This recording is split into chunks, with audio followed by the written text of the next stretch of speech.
Hi there, welcome back to Dukascopy TV. I'm Ben Jones.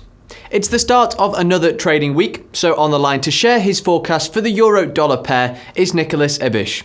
Nicholas, I'd like to begin by finding out where you see this pair trading at in 1 month's time. Over the next month, leading up to the end of December, the ECB is likely to announce more details about quantitative easing measures that are planned, as long as Eurozone growth figures continue to undershoot their targets. There's been some resistance at the 1.24 level and in the mid-120s over the past month as the dollar continues to improve, but the euro has held its ground. It is unlikely that the rate will fall dramatically in the next month, save for any surprise and unexpected announcements in regard to monetary policy from either central bank. And do you see further depreciation for this pair in 3 months? I do. So divergence in monetary policies between the two economic areas of the U.S. and the Eurozone is likely to continue to drive the rate down over the coming months. However, the reason that this forecast is more conservative is because historically there's a resistance level at 1.20. In the short term, the trend is downward for this pairing, and we expect it to level out in the lower 120 range, provided growth picks up as expected in the Eurozone to combat the resurgent dollar. Dollar strength should keep the rate subdued for the time being into the beginning part of 2015.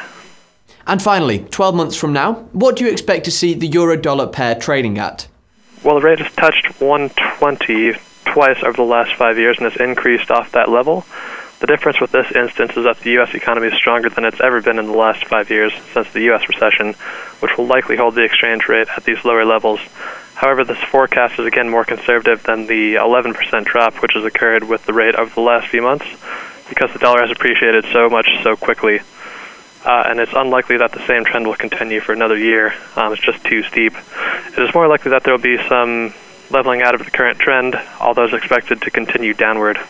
The major movements that have driven the rate to this current level of around 1.25 already seem to have priced in likely monetary policy decisions, and we should see more gradual downward movement over the next year.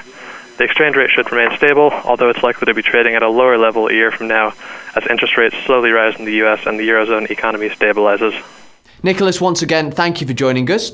That's all for this edition of Forecast, but Imogen Comrie will be bringing you another edition on Wednesday, so keep clicking back.